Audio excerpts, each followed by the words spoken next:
you outline the relationship between projects and clients in standard time? In other words, is there like a one-to-one relationship between projects and clients, or can you have multiple projects per client? Can you kind of go through that? Yes, good question. Standard time allows you to have multiple projects per client, and you would find that here in the Tools menu. Scroll down to Clients, and this is where you get to see all the list of clients available in Standard Time, and this is where you create new clients, delete them, and so forth. And when I click on Alcoa as an example, you're going to see the properties now on the right-hand side pertain to Alcoa. Okay.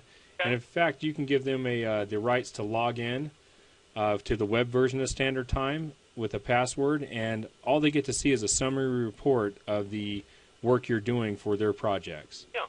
And when I take this a step further, if I click on Alcoa and the plus symbol next to it, you can see the projects that are actually assigned to Alcoa. We have Phase 1, Phase 2, and Phase 3.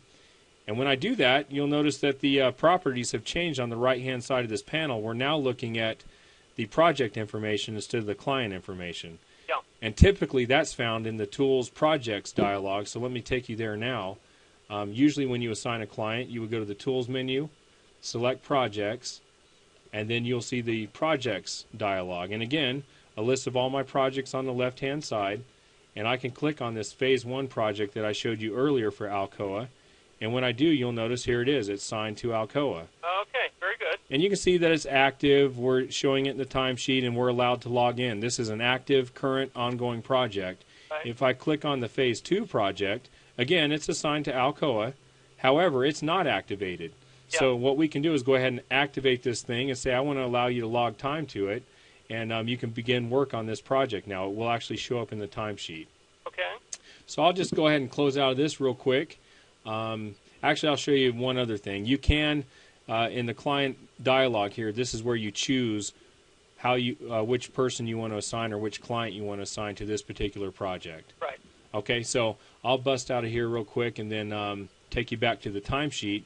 And probably one other thing to notate is when you assign hours or work hours against a project, like this 3.5 hours on this Alcoa project I showed you earlier, if I click on the Notes and Detail tab in the bottom right corner, again, you're going to notice that this is assigned to Alcoa.